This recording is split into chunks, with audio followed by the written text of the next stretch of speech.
ওম শান্তি। Good morning.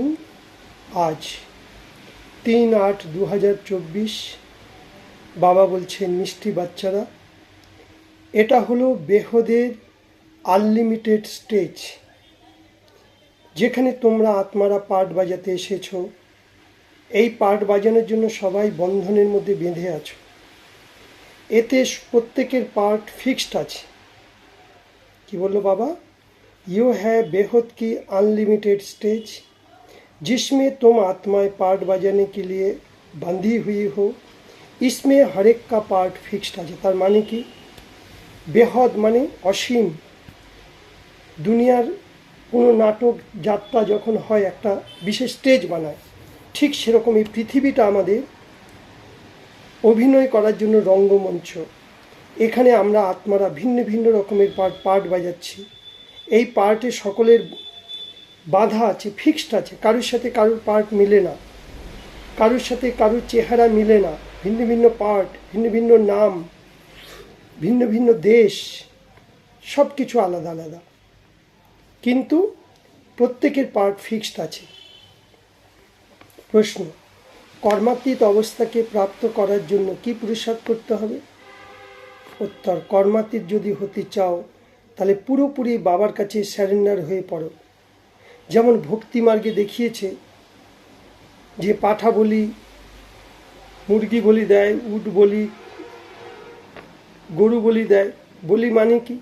বলি কথাটা উল্টোটা নিয়েছে। বলি মানে এখানে ভগবানের উপর স্যারেন্ডার হয়ে যাও। সব কিছু শিব বাবার। আমার বলতে শুধু বাবা। এই সংসারও বাবার, পরিবারও বাবার, ব্যবসাও বাবার, সব কিছু বাবার। আমার শরীরটাও বাবার, আমার মন বুদ্ধিও বাবার। টাকা পয়সা গয়না গাটি যা কিছু আছে সব শিব বাবাকে দিয়ে দিয়েছি, কারণ এগুলো সব বিনাশী। বিনাশের আগে এগুলো সফল করছি। বাবা আমাদের এর সুদে আসলে সত্যযুগের রিটার্ন দেবে। তাই বাবাকে আমরা অবিনাশী জিনিস দিয়ে বাবার থেকে অবিনাশী জিনিস নিচ্ছি, আমাদের বিনাশীগুলো জিনিস দিচ্ছি। তাহলে কি হবে?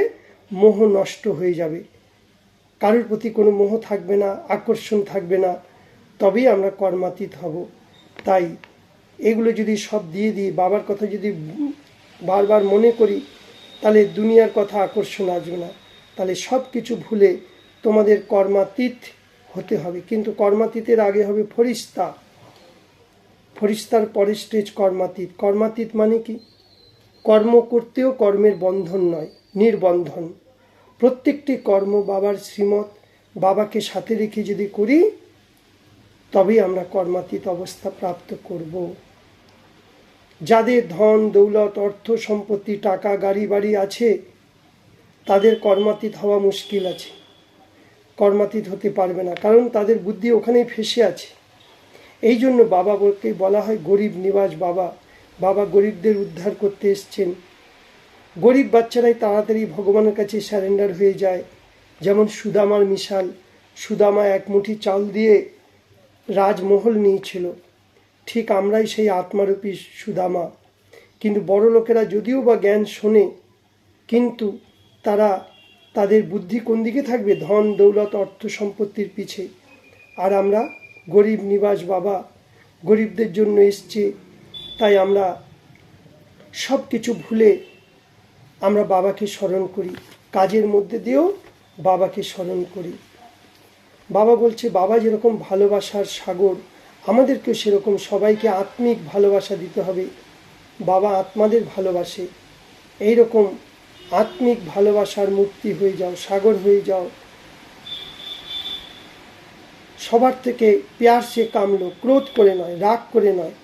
বাবা যেরকম মিষ্টতার সাথে, মধুরতার সাথে বলে, আমরাও সেরকম রেগে মেগে নয়। কারোর থেকে কাজ নিতে গেলে মধুরতার সাথে, নম্রতার সাথে। ক্রোধ করব না। ক্রোধ কই করে তো তুমি তাদেরকে শান্ত হয়ে যাও, শান্তির দান করো। নিজেও নাও, অন্যকেও দাও। বুদ্ধি দিয়ে এই পুরানো দুনিয়াকে ভুলে নতুন দুনিয়াকে স্মরণ করো। তার জন্য বেহদের সন্ন্যাসী হতে হবে আমাদের। এই পুরানো দুনিয়া, পুরানো শরীর, পুরানো জিনিস, বাবা আমাদের জন্য নতুন দুনিয়া বানাচ্ছে। তাই বারবার শান্তিধামকে স্মরণ করো আর নতুন দুনিয়া সুখধামকে স্মরণ করো। অবিনাশী জ্ঞান রত্নের একের সাথে অপরের লেনদেন করো। বাবা বলছে আজকের বরদানে, বিকার রূপী জহরিলে সাপ কো গলে কি মালা বানানে বলে শঙ্কর সমান তপস্বী মুরুদ ভব। মানে কি, এই 5টা বিকার যে লোক, একে বলে জহরিলে সাপ। এই সাপকে লোক ভয় পায়, কিন্তু সাপের মণিকে দেখে ভয় পায় না। শরীরটা হলো সাপ আর আত্মা হলো মণি।